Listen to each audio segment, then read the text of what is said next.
fantastic. This is GT racing right now. He's got traction, he's going around the outside of both of them. Maloney! Oh, he's taking Anderson. Anderson's up top. Oh my God! Oh. Big crash. Oh my goodness, half the field's going to get rolled. Second very close. These guys are want to make their way through the field very quickly. Oh, there we go. Oh no, that's massive. This is it. This is over. I can't believe this. Oh my God. God, what?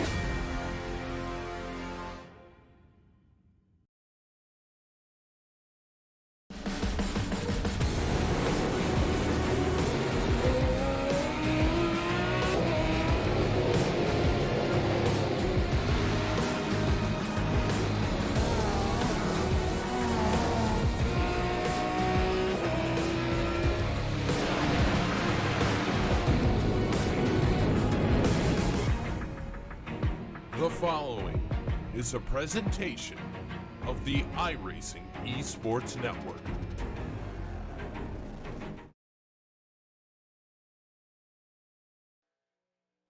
Welcome back to the Friday night double take here on SimSpeed TV. Part 2 of 2 brings us to Talladega Superspeedway, just north of the quaint town of Talladega in Alabama.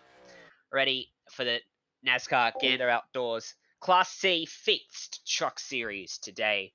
Should be quite the race around the longest track on the NASCAR calendar, sitting at 2.66 miles in length. And very wide as well. 3 wide is easy, 4 wide is easy. But 4 wide is also scary and terrifying, isn't it, Simon? Yes, very scary, especially around this place. 3 wide is scary around this place, but yeah, an amazing place to race. Like the few times I've raced here, in any sort of NASCAR, it's just full on from start to finish, and just the fact you can go 2-3 wide comfortably. It's scary, but you can comfortably do it. It's a very unique feeling, and it's well worth doing if you get the opportunity to have a crack at when they visit here during the week. 100%. 4 wide.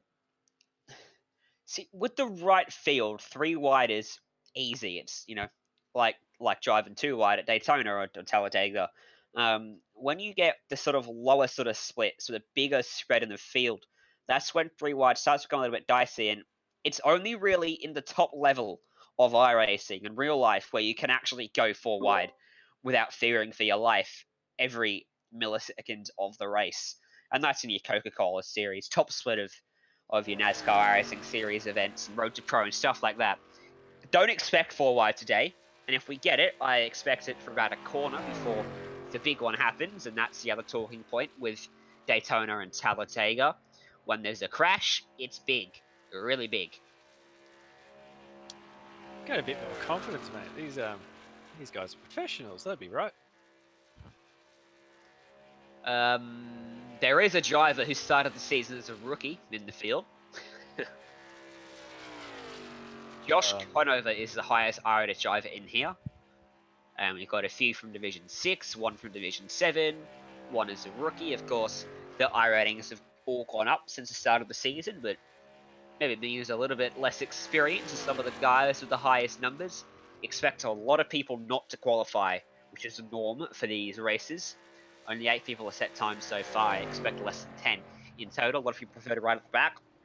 There's generally 2 strategies, right at the front, right at the back. Stay ahead of the trouble, or be far enough behind it that when it happens, you can slow down and miss it. But someone has to be in the middle of the field, so you've got to make sure you work together with people very decisively to put yourself in the spot you want to be. Yeah, absolutely. And the time's ticking away at the moment. We'll have a minute left in qualifying. We can see more times coming in at the moment. A few people actually just starting their laps as well, which is interesting as well. See JP Smith popping up to 9th place at the moment. Francesco Samila coming up into first with a 55.830. Let's see, a few drivers will be coming to the line. So we've got Jonathan Welch and JP Smith coming around for their second lap. See what time they can put in. A few people still starting laps at the moment, so I don't know if they'll get there. But yeah, interesting to see if they can put a time down. Only 20 seconds there. If they won't get there, if they haven't started, 11 people have set time so far. As someone just propped up the sheet, didn't quite see who it was. Jonathan Welch popped up to P3, 55.836. So, Coast Coast. Oh, JP Smith up into second. And Killen comes home in pole. That changed very quickly right at the end. And as always, the time's incredibly tight at a full throttle racetrack. Pole goes to Killen Gustav Ortenholm with a 55.813 by 1,000ths of a second back to JP Smith. Francesco Salima starts third alongside Jonathan Welch. Bilk Racing and DK Lee line up off the third row. John O'Barry and Kevin Strandberg, 7th and 8th, top 10, rounded out by Jackson Callow and a Mac Atkinson. And as we go to P11, Jonathan Cross, Josh Conover in 12th, Ignacy Garinga in 13th, Matthew Lawson 14th, Adam Tevez in 15th, our favourite driver in the world, Mitch McLeod 16th, Caleb Morrissey in 17th, Jonathan T. Baker 18th, Ryan Carley in 19th, Mick Ween will come home in 20th, and Jace Lafort rounding out the field in 21st. So, what strategy do you want to take here, Simon? Because if you're starting on pole, second, stay at the front, stay out of the trouble, lead the race. But if you're at the middle of the field, I mean, do you want to cycle to the back or do you want to race your way to the front? Because if you're in the middle of the pack, chances are you're going to be in a crash when it happens. Even if it's in front of you, when you try to check up, there's so many cars behind that the chances of getting run over is incredibly high. Yeah, it's one of those decisions there you've definitely got to make. I'd sort of say if you're closer to the front, like that mid pack is going to be the real talking point. And if you're closer to sort of the front of that mid pack, I guess in my mind, if I was in that spot, I'd try and race to the front because obviously it's viable. You can get there. You find a good partner that you could run in the top line with, and try and get the overlap over the bottom line. Which obviously that's going to be where everyone's going to go straight away, straight to the bottom line. It's obviously the safest and quickest way around the track. Find someone who's good on the top line. You can have a run of it. If you're down the back, then yeah, probably might be better to play it safe. Just sit on the bottom behind everyone else. Just wait and see what the race does. We go over 25 laps, so there's not a whole lot of time, but anything can obviously happen. So yeah, just sort of, I guess they're in the best situation to make those sorts of calls. But yeah, what do? Try and race hard, or yeah, sit and wait and see what happens. I mean, not to stroke my own ego, but I will a bit. Of course. He absolutely loves doing it. I'd say Superspeedway is one of my stronger suits on oval racing. Not that I even have a high I rating. It's pretty low. But you never finish. It's where I enjoy racing the most.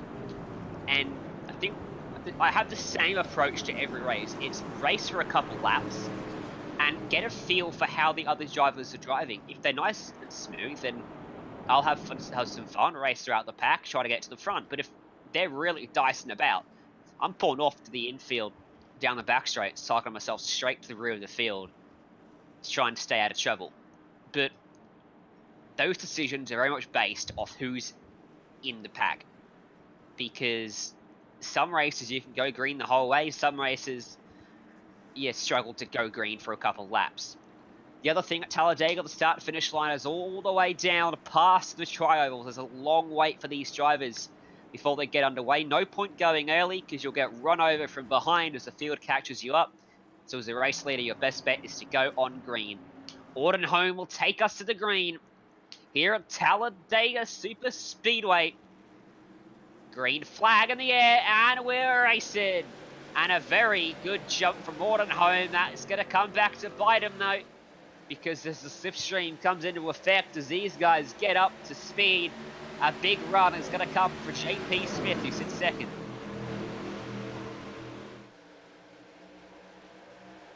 And already look at Francesco Solomon, the best run of them all there in third. Thought about perking the nose out, thought better of it. And Smith as well. Almost got caught in two minds between pushing and trying to go for the lead. In the end, opts to push. As started by his side, back there for fourth. That's been a very good start for Milk Racing. He's stuck on the outside though. I'm just getting some help now. Yeah, you can see that top line starting to form. Did notice on the start as well. Middle of the pack, I think it sort of started with Kevin Strandberg. There was a massive checkup on the start there, which sort of separated the whole field. But as we could sort of see what's happening at the moment, keep saying, running out front, the slipstream's going to catch you, and that's exactly what's happening. You can see the whole field is starting to catch up at the moment. Bit of checkups going on the bottom line right now. We can see some people getting dropped off the back. You can see that top line is being effective at the moment. There is looks as though a bit of a third line trying to form. People trying to take advantage of it. But see one dropping off at the moment. So cars making their way, trying to find their spot, trying to see what they want to do. Big momentum for Bilk up top this time. Might be able to take it away off the exit turn 4. Getting a big push from John O'Barry in behind him. And the outside's forward very well. Jonathan Cross again going to try that third line. But it's not going to work for him without help up there. He's been trying it for the first couple laps here. But no one's come to play with him. And he's in fact going to lose a spot now. As Mitchell McLeod will fill that gap to the inside. The top or the middle line have formed very nicely. Working together very well at the moment. The inside just not formed quite as well. And this may allow Bilk to jump out in front as John O'Barry just lost and tags the left rear. Big check up behind. Somehow they avoid it, but they crash behind as well. The 10 gets turned into the fence. Caution's going to come out. A 2-car crash with 2 different incidents. And they were very lucky there wasn't a bigger incident there with John O'Barry turned Bilk sideways after becoming unhooked from his rear bumper. They checked up behind, and then the 10, unfortunately, in a completely unrelated incident, got turned around by someone in his right rear as well. Right there, up into the fence. And in front, the number 7 was turned as well. Yeah, just a bit of an unfortunate happening there. You can see there was a bit of movement, as you're pointing out, a bit of movement up front. Not sure how what they were trying to do. It sort of seems like one tried to run high, but not quite. And then we can see there's a little bit of contact. Number 5, there was definitely contact between them two. Can't quite tell if someone came down on someone else at the moment. What a forward 5-car here at the incident we did not even see in all of this. This is further back in the field and just came down on the exit, turned towards the inside fence, avoided contact with anyone else, and he'll be thankful that caution came out further up the order. Unfortunately, the issue with cautions at Talladega is they're extremely long. Yeah, extremely long track, extremely long safety cars, but this will get everyone that opportunity to make that decision if you go for tyres or do you stay out? Yes, stay out. Yeah. No one is going to pit in this race unless they've got damage. You don't need fuel, and at this track, tyre wear is almost not even worth thinking about.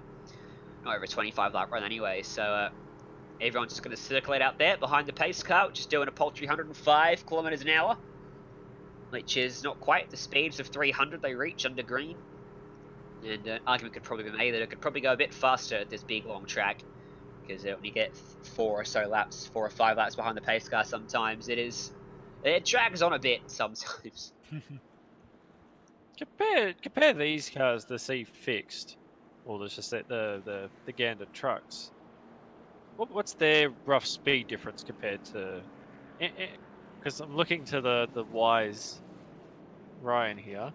What roughly would be the speed difference between these and say the A class, the Cup cars? At Obviously, this track, the Cup cars run a very different aero package compared to these.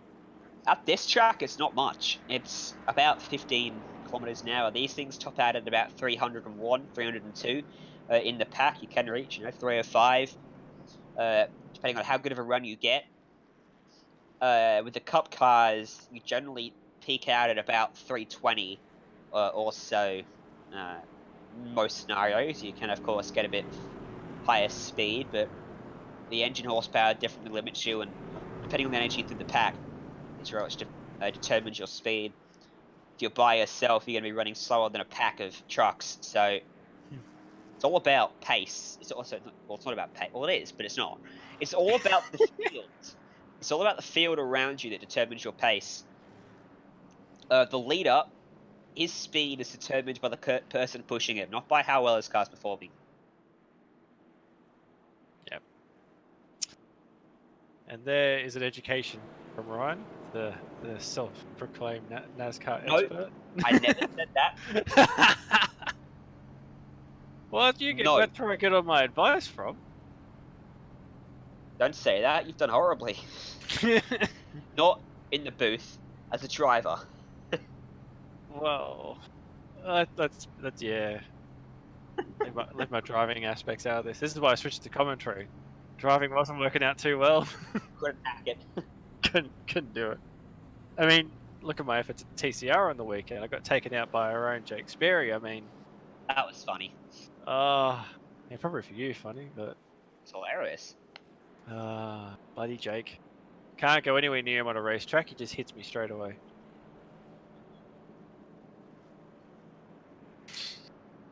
And unfortunately, there was nothing else good of note from any of the SimSpeed personnel in that race. It was just crashing all around from everyone involved with SimSpeed. Lights are out of the pace car. We're going to go back green this lap. Don't say it, Simon. Don't say it.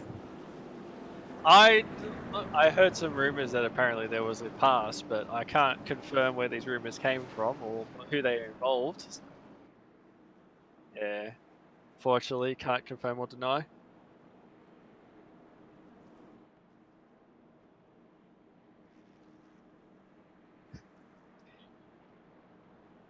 Remember, you can find us on social media at SimSpeed TV on Instagram, SimSpeed Esports Network on Facebook, and of course SimSpeed on YouTube. If you want to be up to date with all our latest broadcasts, as we take a look at the weather conditions as well, it's 5:20 in sim time, fixed setup, so fixed weather for these drivers, 29 degrees track temp. Won't have much of an influence on them unless it gets really hot, like 40 or 50 degrees, which won't happen in this race. NIS tomorrow, maybe. Be interesting to see how that goes. For 94 laps around the 2.6 mile Superspeedway. Almost at the end of the caution period. Yes, hopefully when we take the green flag and go back to racing, fingers crossed we get a nice clean run. The start of that race was really, really good. Everyone seemed to get themselves sorted and figure out where they want to be, but unfortunately sometimes with these things you can get a little bit excited, try and take advantage early in the race where you can, and incidents can happen. But hopefully, yeah, as we get ready to go green, we'll see a nice clean run to the flag. So Jono Barry will take us to the green flag? Really? No, he's going to be third. He poked his nose ahead at the start-finish line last time by, which screwed up the iRacing leaderboard, but it is going to be Audenholm that takes us back to the green, and much like the start of this race, JP Smith just going to squeeze himself down to the inside line. The top 10 cars will run single file through 1 and 2. At the back at the moment, there's a bit of shuffling going on between Matthew Lawson and co. Getting themselves sorted out. The front pack. All by himself, Mitchell McLeod, a huge run, and then Barry trying to poke up behind him as well. Had to force the 13 into some evasive action up top. As now the two lines form up very nicely indeed. It's Aldenholm leading the bottom with McLeod leading that outside line with help from Vilk behind. He'll get a big push through the tri-oval. Big run at the very back as well from the 15, who now looks to form a third line with help from the 18 as well. As McLeod now clears the inside, will he dive down to the bottom, or will he stay loyal to the guys that have helped him get there? Vilk continuing to stay glued to the rear bumper, back onto the back straightaway. Oh, that's very close. That's a bad push. And McLeod, a bad move to the inside, causes a big check up on the inside. He wasn't clear. And everyone scatters behind. And look at that top line. We were thinking they weren't going to do much, but 15 and the 18, Caleb and Ryan, have made that third line work perfectly, get themselves out in front. But yes, that little bit of miscommunication between McLeod and co. And that late drop down, just checking the whole field up, scattering everyone else, but the arrow comes into play now, so that's going to pull the field back up to them at the moment, which will be in third. We can see the 14 and 13 Bill of Black Racing and Jono Barry still staying up top, trying to make that work. Is anyone going to come up and give them a hand? Let's see if that happens. This top line still viable. There's a secondary top line forming in the background as well, or was forming in the background. Whether or not they'll join up well. Bit of a gap between McLeod and Smith there in third and fourth on the bottom side of the track. Finally, that'll close down. It was a good run from Morrissey and Carly as that chaos unfolded below. Up on the top side of the track, jumped out to the front. And now that second lane is going to start to surge forward again, led by Jonathan Cross with help from Bill behind him. McLeod's going to try to move up in front of him, but not clear, and a crash unfolds as Cross gets turned around. And multiple cars going to get taken out by that one. A terrible move from Mitchell McLeod. A big misjudgment triggers another crash here. That was a poor move. Yeah, I'd hate to throw our mate Mitch under the bus, but unfortunately he has triggered that whole mess. You can see that top line's being formed, so he thought he'd go up there, but he chose to go really late. And it's just caused a massive checkup and the following contact, and that has taken a fair few drivers out of this one. Oh, that's a big, oh, the number 3 gets put on his roof. That was the big one, as they all say. When he moved up, there wasn't contact, but it pushed Cross up the track, which is what unsettled that line, and that's why the 14 got into the back of Cross as he was forced up the track by McLeod. So, while he may have made the contact initially, it is what caused the big crash, and it's the second time he's made that move from top to bottom last time, bottom to top this time. Created caution the first time he did it down the back straight. This time, caution comes out and he is caught up in it as domino effect unfolded from the contact, as you see on board there from the perspective. Couldn't check up in time. And around they all go. He actually copped another piece of it, I think, just after this build. It might have been Jonathan Barry as they continue to wreck down the back straight. But that picks up about 5 or 6 cars. Puts us back under caution the second time today. Well, we hoped it would stay green, but yeah, unfortunately that's not the case. There'll be a fair few people making their way to the lane to repair some damage. Big Caleb Morrissey throwing a big fake as they entered the lane, so be surprised if he actually did make the lane, but see a few drivers making their way down the lane at the moment to get some repairs done. Will allow the field to compress. We've got another couple laps under the safety car. So when we go back to green, we should have roughly, say, 10 to go. Be about 10 to go once we hit green. We do have green white checkered in effect too. Only the one attempt in this series. So if a caution comes out that carries us past the end of regulation, 25 laps, the field will be stacked up and racked up once again, and they'll be let loose for 2 laps around the track. If they make it back to the white flag before the caution comes out, they'll come back to the checkered no matter what. If a caution comes out before that happens, they will finish the race under yellow.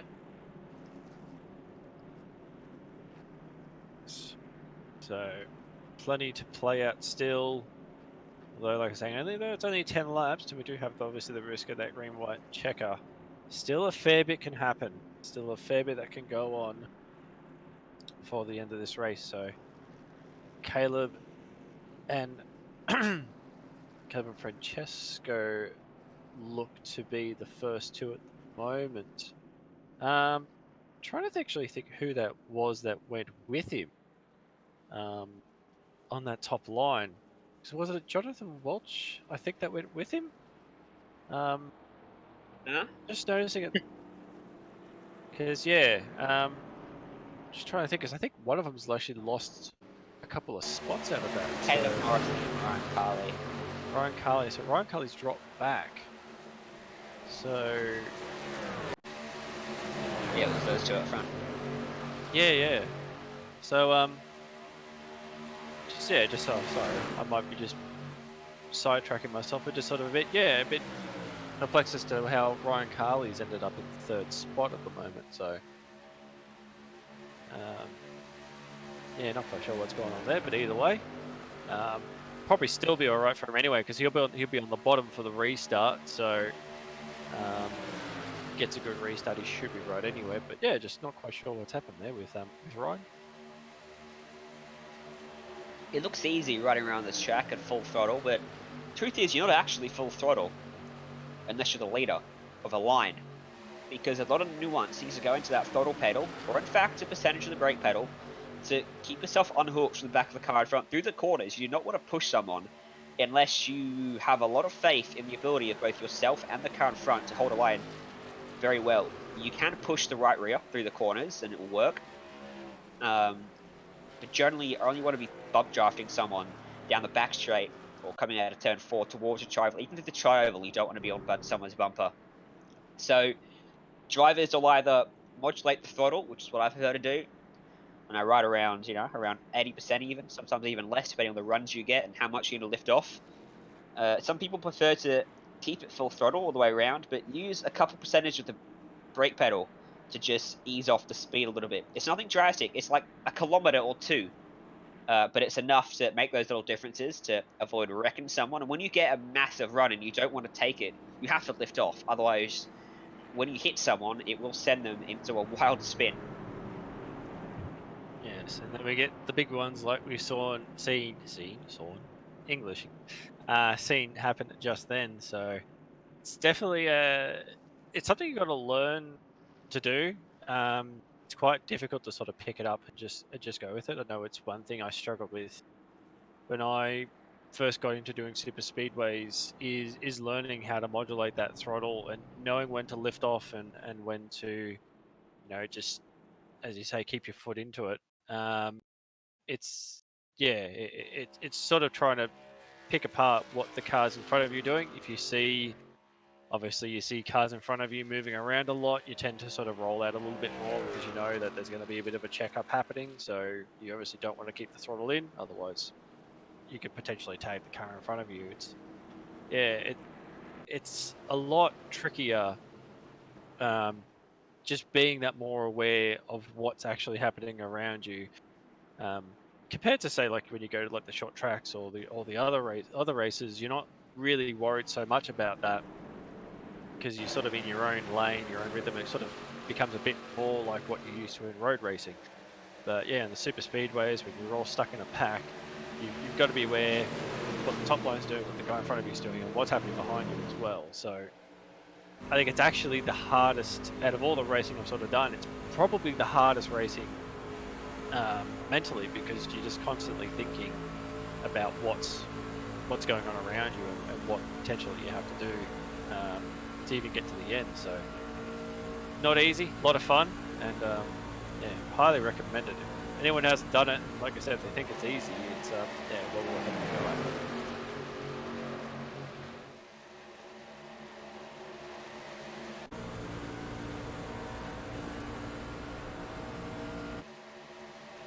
So the lights out on the pace car once again, which means 1 to go here in Talladega to get us back underway.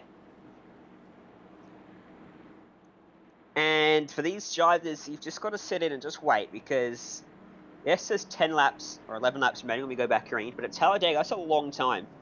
That's just over 10 minutes of racing. And you could go from the back to the front in the space of a lap, even less than that, if you have the right people working with you. So you don't need to be super aggressive and make those crazy moves and those crazy blocks, which have caused the 2 cautions so far. Each guy is just sitting and ride. We should make it to the end in green flag conditions here. Hopefully, that is what we'd be hoping for. So, green flag to the end. Obviously, a few less drivers at the moment due to a couple of incidents, but as you can see, Ryan looks as though he's back into second, so that's cured itself of what's going on. So, going to expect a very tight race at the end with what appears to be 10 to go.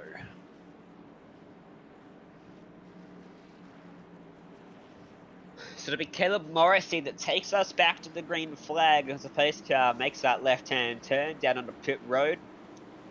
And we make the long wait to get to the green flag just past the tri-oval.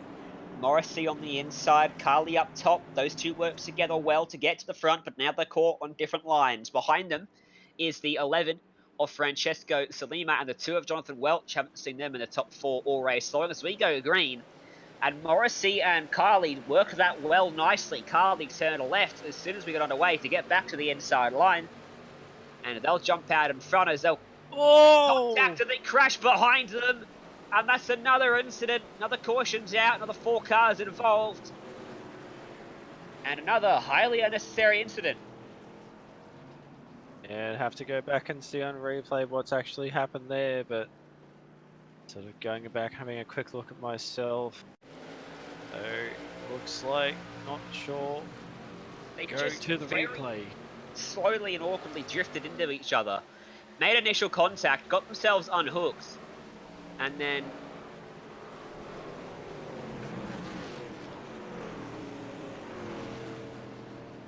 and I wouldn't actually put blame on the 2 car there. He was holding his line. It was the 11 that came up. They were so close together that the slightest move from the 11 moving up the track caused the initial contact, which is what hooked the 2 to the left-hand side.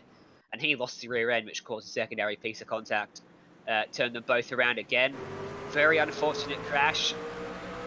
More room probably should have been given by both drivers there, but we're back under caution. It's been an interesting one. Because, yeah, you can sort of see number 2 sitting on that little white blend line that we tend to talk about a bit. And yeah, the number 11 just comes up slightly. You can see, not quite sure why they're necessary to go up. But yeah, it's only so slightly, just letting the car drift up a little bit. And that's when it's made the contact. And unfortunately, maybe a bit of wheel-to-wheel contact, but that has just caused the 2 to sort of push sideways and then, yeah, cause the subsequent contact. So, I said, very unnecessary, especially considering, like I said, we've only just gone green. Still plenty of running left to go in this race. Just sort of, yeah, felt very unnecessary. I think the secondary piece of contact could have been avoided. Didn't look like there was much attempt from Welch to avoid the piece of contact that turned them both around in the end. That wheel stayed turned to the left or straight. Wasn't much attempt to get back to the right. Back under caution. Big week for Sim Speed coming up. Of course, tomorrow is a NASCAR doubleheader. The NASCAR iRacing Series at 11 and the International Region, the Majors Series at 5:45, both on the iRacing Esports Network. And then on Monday, the Strength of Field of the V8 Supercars Official Series. Tuesday, it's Just Send It, live on the Just Send It channels and on SimSpeed YouTube as well. Don't know what that's going to be, but it should be wild, crazy, and hectic. And on Wednesday night, of course, ready for the TCR Australian Turbo Touring Car iRacing Series. Dirt Series on Thursday, and we're back here on Friday for the Friday night double take. the broadcaster day keeps the craziness away. Unless you're Jay and he's just permanently crazy. If he's commentating with you, then obviously. Obviously. You've got to be crazy then. Yeah. How many nights a week does Jay do with you? Be a fair few by now. Too many. Yeah. Definitely too many. Also, the Circuit Excel series tomorrow night at Phillip Island, and that'll be going live. That's an hour-long endurance race that goes live at 7:30 Australian Eastern Standard Time. Could you hear me trying to eke the information out of our director there? That was confidence. I was eking confidence out of that one. I knew exactly what you were talking about. But yeah, so don't miss that. There's a new series as SimSpeed have picked up. A new series in light of the coronavirus pandemic. There's a bunch of Australia's best XL drivers go racing on iRacing. And that should be a pretty good event. That'll have Scott Fontaine back in the director's chair for that one.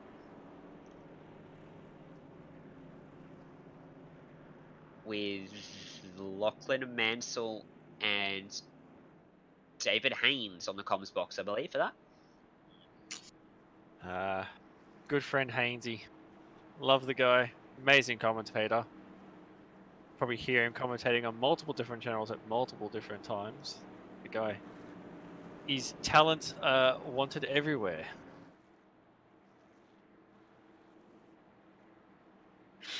Cracks a few good jokes every now and then too.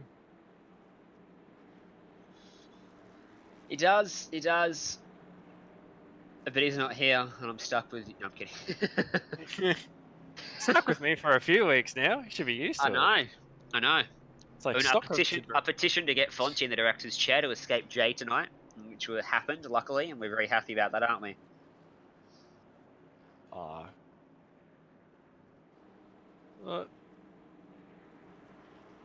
Yeah, I've got no comment for that one. No comment.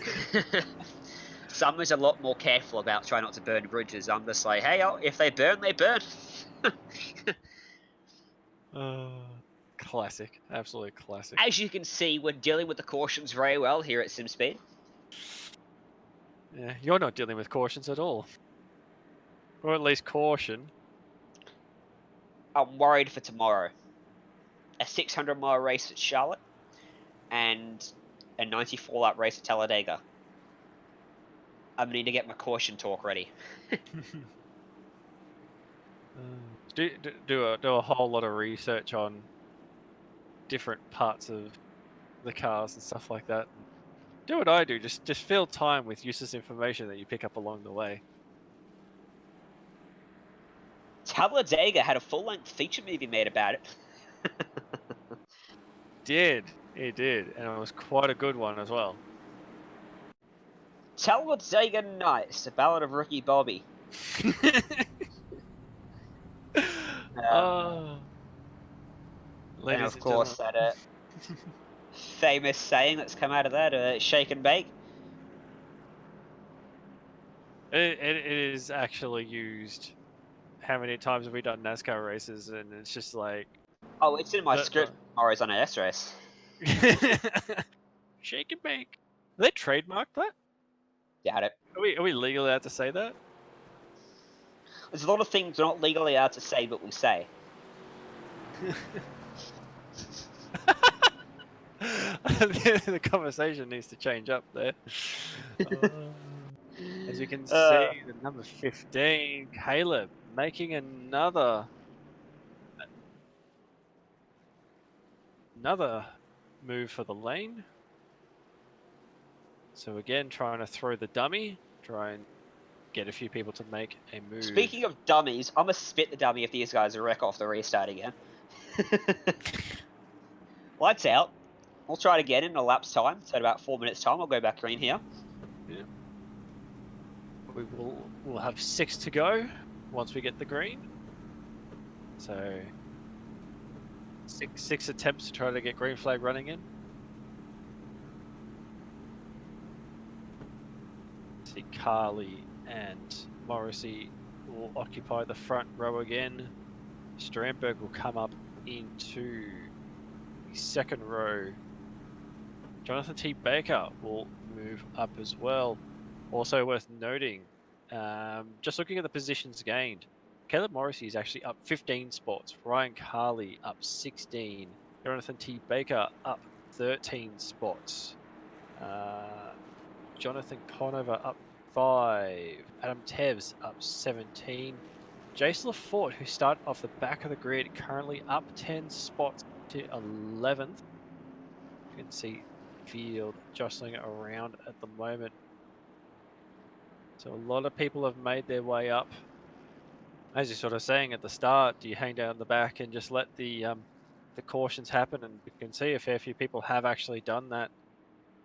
See the first 4 positions, they've gained at least 14 spots. So it's a strategy. It definitely does work. And as we get ready to go to green, see if they can make it to the end with a green flag. I'm just waiting for that delayed green to come up. I had that in a the Fisher race this week. I was like, finally, we're going back racing. iRacing has delayed the green flag. No!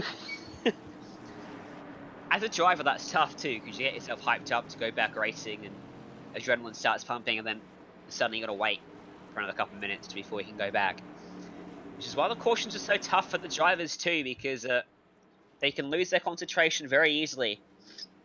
6 laps to go here at Talladega. What a bumper crowd that is.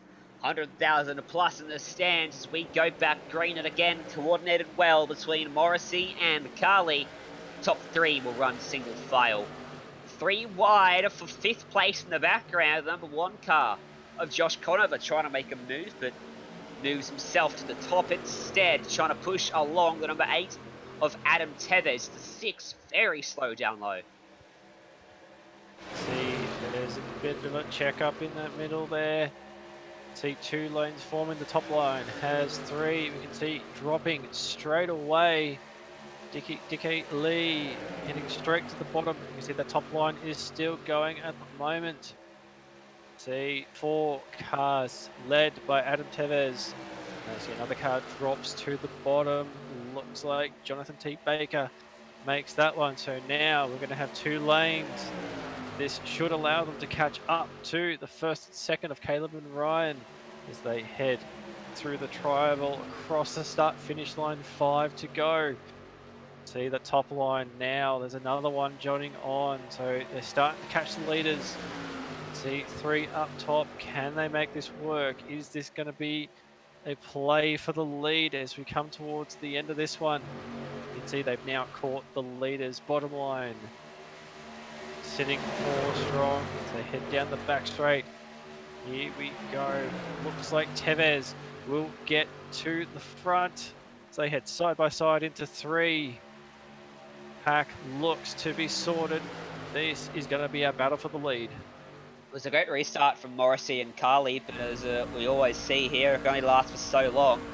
They've been caught, and Tevez looking strong up top with the help from Conover. Look at that big runner behind it from the 17. Shoots through the middle. That's Jonathan Baker, and he'll sort himself into the 3rd car in line. The top 4 very nicely. Should be able to get the momentum out of turn 2 here as Baker makes the switch to the inside. Now suddenly they're formed up.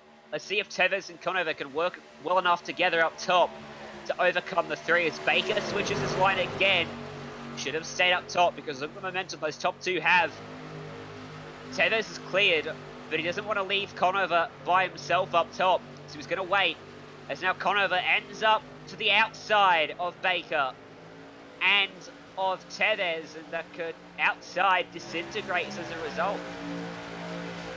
It looked like Adam couldn't hold that top line. You can sort of see they were moving around a lot, especially as they came out of 3. It's very a lot of movement. He just couldn't hold that position. Josh had to pop out, otherwise that was going to cause a bit of an incident there. As you can see, the top 3 now, Caleb, Ryan and Jonathan. That move through the middle from Jonathan has got him in this battle now. What's Ryan going to do? Can Ryan and Jonathan work together and try to get over the front of Caleb, or are they going to run nose to tail? wait for the last lap before they decide to make the move. Out the back, you can see that battle for 4th, 5th, 6th, 7th, 8th, and 9th. They're still all over the place at the moment. They're not really going to mount to the real attack anytime soon if they can't sort themselves out. It looks as though they finally got themselves in position. Let's see if they can catch back onto the leaders. Josh going for the middle lane again. He's trying to work his way through the field at the moment. He wants to get forward. Currently the most experienced driver in the field now. So using this, we can see he's got the middle line at the moment. He's tried to use that to catch up to the leaders. They're going to have a massive run here on your leading trio. It's often easier to keep the momentum up and a better push. When you're not on the bottom of the track as Welch goes to the top. Didn't want to give the help to the 17, but now he's been shuffled out as Tevez goes through the middle and Welch will go backwards up top. They go 3 wide as Conover gives help to the back of Tevez. There's a lapped car in the way, and that forces Welch all the way back. There's a lapped car up top and a lapped car down low. Poor organisation there, but they all make it through. They're going to come back around into the white flag here in Talladega one more time around. Down on the inside, Morrissey and Carly. Up top, it's Baker and Tevez. Through 1 and 2, who pulls the trigger and makes the move? The outside is motoring along nicely. What about the guys behind? Can they get close enough? Down onto the back straight away. As up to the top, trying to throw the block is Morrissey. Couldn't get up in front. And here comes Jonathan Baker to the lead of the race. Big push from Tevez. Huge run coming for Conover behind with a big help from the number 19. He gets to the outside, 3 wide now. He slots back in line as Baker goes down low. Morrissey tries to go high. Now he looks low. Now he looks high again. They're switching all over the track. There's contact and they crash. But it's going to be Jonathan Baker that comes across. And he gets it done here at Talladega. Ryan Carley comes across in second. Big crash, the driver behind them. Oh, that was building up to the big one. Knew it was going to happen.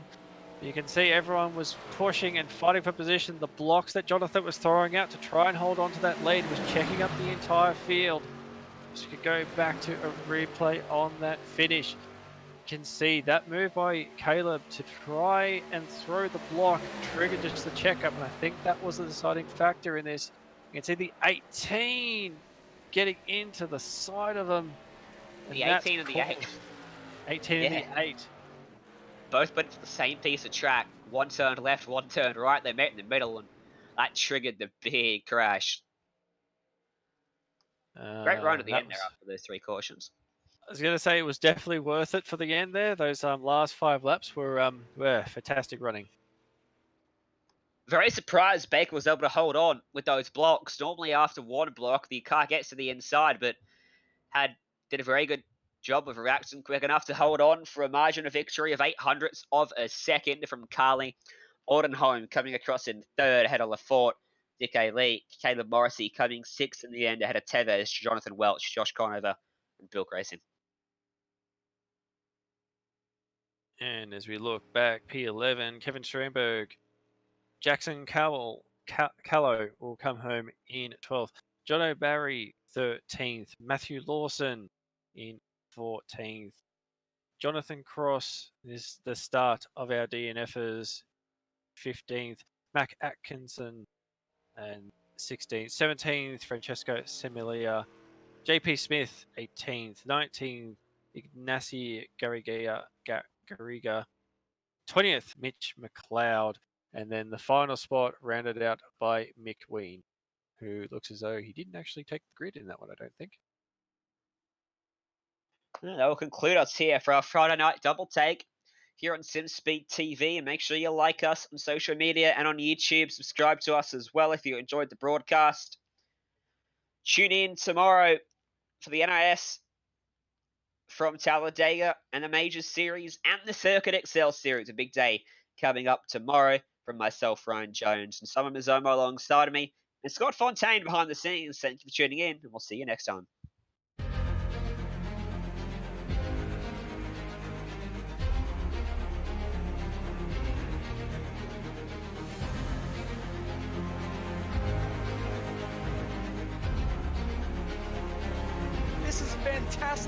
This is GT racing right now. He's got traction. He's going around the outside. Both of them. Maloney. Oh, he's taken Anderson. Anderson's up top here. Oh my God. Big crash. Oh my goodness, half the field's going to get rolled. Six very close. These guys I want to make their way through the field very quickly. Oh, there we go. Oh no, that's massive. This is it. This is over. I can't believe this. Oh my God. God, what?